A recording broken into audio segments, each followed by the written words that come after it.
হোয়াটসঅ্যাপে কিছু গুরুত্বপূর্ণ সেটিং রয়েছে, তা আপনার জানলে হয়তো বা আপনার কাজে আসতে পারে। চলুন জেনে নেওয়া যাক। প্রথমে আমি আমার হোয়াটসঅ্যাপে ঢুকে যাব। এখান থেকে আপনারা থ্রি ডটে ক্লিক করে যাবেন। তারপর আপনারা সেটিং অপশন দেখতে পাচ্ছেন, অবশ্যই সেটিং অপশনে ক্লিক করতে হবে। এরপর আপনারা এখান থেকে 2 নম্বরে যে অপশন রয়েছে প্রাইভেসি, আপনারা প্রাইভেসিতে ক্লিক করে দিবেন।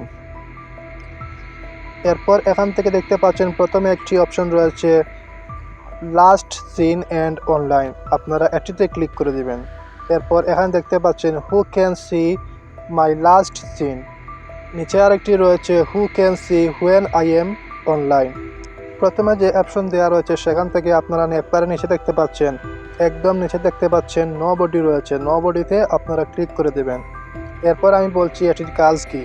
তারপর দ্বিতীয় অপশন দেখতে পাচ্ছেন who can see when I am online, এখান থেকে সেম এজ লাস্ট সিন।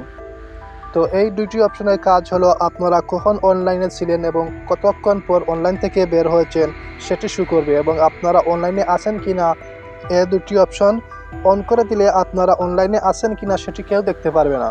আমি আবারও বলছি, এই দুটি অপশন আপনারা সিলেক্ট করে দিলে আপনারা অনলাইনে কখন ছিলেন এবং কখন অনলাইন থেকে বের হয়েছেন বা আপনারা অনলাইনে আছেন কিনা এটি কেউ বুঝতে পারবে না। আর যদি আপনারা মাই কন্ট্রাক্ট, এখানে মাই কন্ট্রাক্ট এটি সিলেক্ট করে দেন, তাহলে আপনার ফোনে যেই কন্ট্রাক্টগুলো সেভ করা থাকবে শুধু তারাই দেখতে পারবে। তো আমি চাচ্ছি এখান থেকে নো বডি সিলেক্ট করে দিতে। এরপর আপনারা ব্যাক অপশনে ক্লিক করে ব্যাকে। তো এখানে দেখতে পাচ্ছেন আরেকটি অপশন রয়েছে রিড রিসিভ।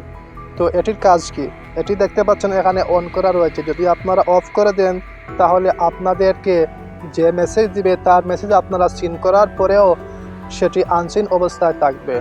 তো এই ছিল আজকের গুরুত্বপূর্ণ 3টি সেটিংস। আশা করি আপনাদের উপকারে আসতে পারে। যদি উপকারে আসে তাহলে অবশ্যই চ্যানেলটি সাবস্ক্রাইব করে নেবেন।